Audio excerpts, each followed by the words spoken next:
അങ്ങനെ കാത്തിരിപ്പിനൊടുവിൽ നെരിവേട്ട എന്ന ചിത്രം ഇതാ OTT റിലീസിനെത്താൻ പോവുകയാണ്. അതിൻ്റെ ഒഫീഷ്യൽ അപ്ഡേഷനാണ് ഇന്ന് നമ്മൾ നോക്കാൻ പോകുന്നത്. വീഡിയോയിലേക്ക് മുൻപ് വീഡിയോ ലൈക്ക് ചെയ്യുക, ചാനൽ സബ്സ്ക്രൈബ് ചെയ്യുക. ജൂലൈ മാസം അങ്ങോട്ട് ധാരാളം ചിത്രങ്ങൾ OTT റിലീസിനെത്താൻ പോവുകയാണ്.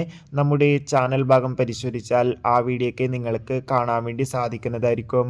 ടൊവിനോ തോമസ്, സുരാജ് എന്നൊക്കെ പ്രധാന കഥാപാത്രങ്ങളായെത്തി മെയ് മാസം തിയേറ്ററുകളിലെത്തിയ ചിത്രമായിരുന്നു നെരിവേട്ട.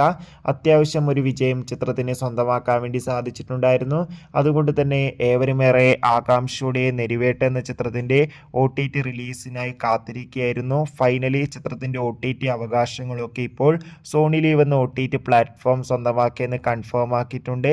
നെരിവേട്ട എന്ന ചിത്രം ഈ വരുന്ന ജൂലൈ മാസം 11-ാം തീയതിക്കും സോണി ലീവ് എന്ന OTT പ്ലാറ്റ്ഫോമിലൂടെ OTT റിലീസിനെത്തുക. ചിത്രത്തിൻ്റെ OTT റിലീസിനായി നമുക്ക് കാത്തിരിക്കാം.